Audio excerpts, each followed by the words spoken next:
मैं अजय कुमार वर्मा। मैं पिछले 2 सालों से फार्मिंग कर रहा हूँ। पोल्ट्री फार्म है मेरा और फिशरीज भी है। बहुत सारे किसान जो मुझसे मिलने आते हैं या उनका खुद का यही सोचना होता है कि फार्म बनाने में बहुत सारा पैसा लगता है, पर ऐसा नहीं है। आपका मनोबल होना चाहिए। किसी भी काम को करने के लिए सबसे ज़रूरी है मनोबल, वो होना चाहिए। मैंने अपने फार्म को बनाने के टाइम पे मात्र 53,000 रुपये में मैंने 2000 चिक्स का पहला फार्म बनाया था, जो कि आज मैं आपके साथ साझा करूंगा, बताऊंगा कि कैसे कैसे मैं कितने में क्या ख़रीदा, कितने में क्या ख़रीदा, और उसी के हिसाब से आज मेरा फार्म सुचारू रूप से 2 सालों से चल रहा है और आगे भी चलता रहेगा। और इसके बारे में मैं अंदर चल के बात करूंगा और बताऊंगा आप लोगों को कि क्या, कैसे, कितना, ये सारी चीज़ें मैं आपको डिटेल में बताऊंगा। और आपको मैं लिखित में एक अपना नोट्स भी दूंगा, जिसके तहत आप देख पाएंगे कि हाँ, सिर्फ इतना ही लगा हुआ है पैसा।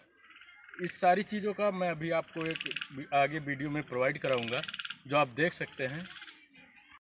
दोस्तों, फार्म को बनवाते टाइम एक बात का विशेष ध्यान रखा जाए कि जो सबसे कॉर्नर वाला हो, जो पिलर लगाते हैं हम लोग एकदम लास्ट में, कॉर्नर का पिलर आपका हमेशा बांस का होना चाहिए, क्योंकि लकड़ी का होगा बहुत जल्दी सड़ जाएगा, क्योंकि हवाएं जब भी आएंगी तो कॉर्नर पे ही आती हैं, अटैक करती हैं। इसके बाद में बीच में आप कोई भी लगा सकते हैं। मैंने एक लकड़ी का, फिर एक बांस का, एक लकड़ी का, एक बांस का, ऐसे ही लगवाया है पूरा, आप देख सकते हैं।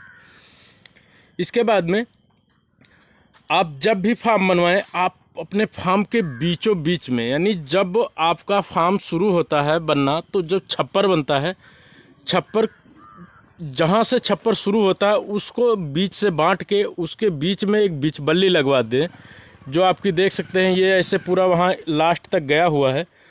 उसका भी एक सपोर्ट रख दें, जैसा कि आप देख रहे हैं ये बांस का हमने इस पे सपोर्ट लगाया हुआ है, ये सपोर्ट है।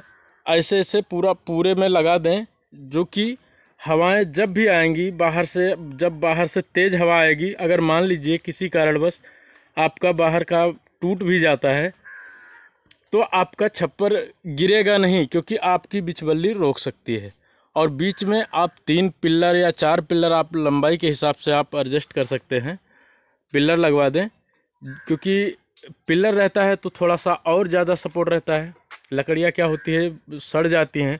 लकड़ियों को लगवाने के टाइम पे एक और विशेष ध्यान दें कि जब भी लकड़ी, आप कोई भी लकड़ी हो या बांस हो, उसको लगाने के टाइम पे नीचे, उसको लगाने से पहले जब मिट्टी में जितना धंसाते हैं उतने भाग में आप पॉलीथीन या कुछ भी, पॉलीथीन या टाट बोरी कुछ भी लगा दें, जिससे कि सड़े ना जल्दी, इतना ध्यान रखें। और मैं आपको दिखाना चाहूँगा कि आप इसमें बीच में आप देख सकते हैं कहीं कहीं पे पन्नी आपको दिखेगी काली वाली, ये जैसे ये ऐसे पूरे में पन्नी पड़ी हुई है। और फिर ये देख लीजिए यहाँ पे, अब ये यहीं पे बंधा हुआ है, इसी तरीके से बांधा गया है कि यानी पन्नी, जहाँ पे पन्नी का जोड़ है वहीं पे बांधा गया है, और बाकी जगहों पर नहीं बांधा गया है। लेकिन एक सिस्टम के हिसाब से, यानी सिस्टमेटिक तरीके से बांधने वाला अपने हिसाब से काम करता है। बहुत ही अच्छा और बहुत ही मजबूत बनाता है, कभी कोई दिक्कत नहीं आती है। आप देख सकते हैं पूरी तरीके से फार्म आज भी 2 साल पुराना होने के बावजूद भी इतना टिकाऊ है।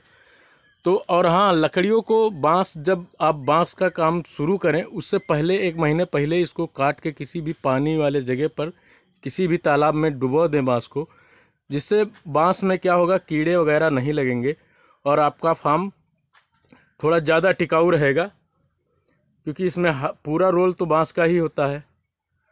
तो इसलिए बांस को पहले पानी में डाल दें, उसके बाद में ही लगाएं।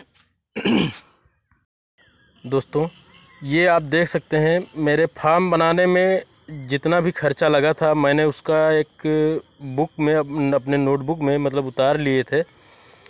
अब मैं पहले सबसे आपको दिखाऊंगा, इसमें जो कीमती चीज़ें हैं जो हमें पहले ख़रीदनी पड़ती हैं, वो उसमें से सबसे नंबर 1 पे आता है बांस।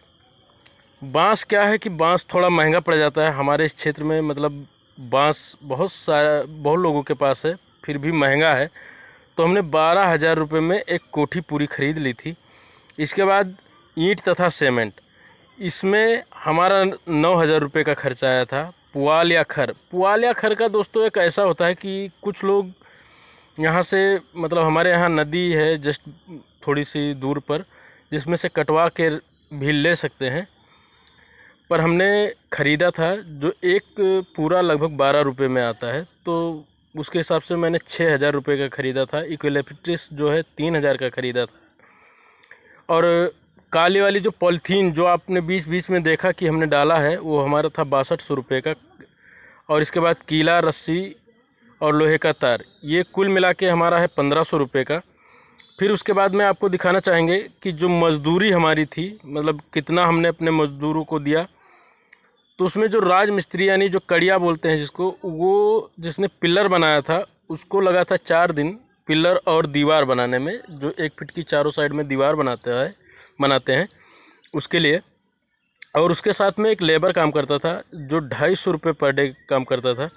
तो कुल मिला के दोनों का मैं ये आपको दिखाना चाहूँगा, ये हमारा हो गया 3,000 रुपये, मतलब लेबर और मिस्त्री दोनों का। फिर इसके बाद में जो छप्पर बनाता है वो कारीगर, अब उसकी मजदूरी थोड़ी, मतलब दिन ज़्यादा लगते हैं ना, तो उसके हिसाब से उसको कम देना पड़ता है। उसका 300 रुपये पर डे का था मिस्त्री का, तो इसलिए उसको 26 दिन लगा था और 26 दिन में उसका बना था 7,800 रुपया। और उसके साथ में एक छोटा सा, मतलब हेल्पर था, छोटा ही हेल्पर समझो, तो उसका खर्चा थोड़ा कम था क्योंकि वो 150 रुपये में हम रखे थे उसको, तो उसका आया था खर्चा कुल मिला के 3,900 रुपये। इस तरीके से दोनों लेबर और मिस्त्री का मिला करके हमारा 11,700 रुपये बना था। फिर इसके बाद में हम आपको दिखाना चाहेंगे कि ये खर्चा यानी 36,200 प्लस 11,700 प्लस 3,000 और प्लस 1,500, ये टोटल मिला करके हमारा बना था 52,400 रुपये टोटल खर्चे हैं। कुल मिला के पकड़ के मान के चलो कि 53,000 रुपये में हमारा फार्म बन के तैयार हो गया था। इसके और भी खर्चे हैं जो कि फार्म से हटके हैं, वो मैं मान लीजिए हमारे 500-700 रुपये और लगे थे। तो कुल मिला के वही हम समझ रहे हैं कि 53,000 रुपये में हमारा तैयार हुआ था। दोस्तों बाहर से फार्म कुछ इस तरीके से दिखता है, आप देख सकते हैं, इतना लंबा चौड़ा फार्म है, आप देख लीजिए। और कोई भी दिक्कत नहीं होती है कितना भी आंधी आए। हाँ, ये होता है कि आंधियों में थोड़ी सी तकलीफ़ें बढ़ जाती हैं हम लोगों की, क्योंकि मेरे फार्म के जस्ट पीछे आप देख ले, कहीं तक भी गांव ग्राउंड नहीं है, जिसके वजह से आंधियाँ बहुत तेज़ी से आती हैं। पर फार्म का अभी तक तो फ़िलहाल कुछ नहीं बिगाड़ पाई हैं। मैंने इसके पीछे जो है आप देख सकते हैं, मैंने छोटे छोटे पौधे लगाए हुए हैं, कुछ जैसे यहाँ पे अमरूद लगा दिए, उसमें भी पौधा है, वो पौधा सिर्फ 2 साल के अंदर ही हमने ये सब लगाया है। और इसके बाद मैंने इस पर लौकी चढ़ा दी है, जिसको जो चढ़ जाएगा तो एक तरह से मतलब तार का काम करेगा। जिस तरीके से तार से बांधते हैं लौकी का पौधा चढ़ने के बाद में, उसका ही काम करेगा। और जो कहीं कहीं बीच बीच में जैसे आप ये देख रहे हैं, जहाँ पे खर एकदम सड़ गया है, वहाँ की पन्नी जो दिख रही है, ये पन्नी क्या होगा कि धूप लगेगा तो बहुत जल्दी ख़राब हो जाएगी, फट जाएगी। जब ये लौकी का पौधा पूरी तरीके से ढक लेगा तो वो पन्नी भी नहीं ख़राब होगी।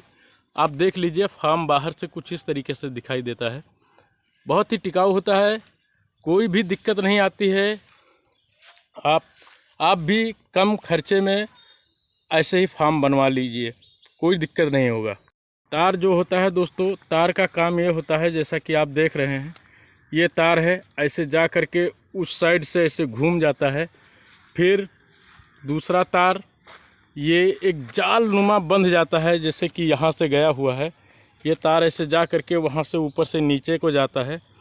तो पूरी तरीके से इसको तार से ही एकदम बांध दिया जाता है, कोई दिक्कत नहीं होती है, आंधी कितनी भी तेज़ क्यों ना हो। दोस्तों तो अपना कमेंट ज़रूर करके बताइएगा कि आप वीडियो कैसा लगा। और अगर आपके दिल में कोई भी प्रश्न उठता हो फार्मिंग से लेके, चाहे वो गोट फार्मिंग हो, पिग फार्मिंग हो, पोल्ट्री हो, फिशरीज हो या गाय पालन हो, किसी भी फार्मिंग से रिलेटेड आपका कोई भी क्वेश्चन हो तो आप हमें कमेंट करते रहिएगा। हम आपके प्रश्नों का उत्तर देने की पूरी कोशिश करेंगे। और वीडियो को शेयर करते रहिएगा दोस्तों के साथ, लाइक और कमेंट करते रहिएगा, सब्सक्राइब करते रहिएगा। दोस्तों अगर आपका प्यार रहा तो आगे से और भी अच्छी अच्छी वीडियोस आती रहेंगी हमारी इस पे, क्योंकि अभी ये मेरा चैनल नया नया है तो मैं अभी चाहूँगा कि सब लोग अपना प्यार दिखाते रहिएगा। जय हिंद, जय भारत।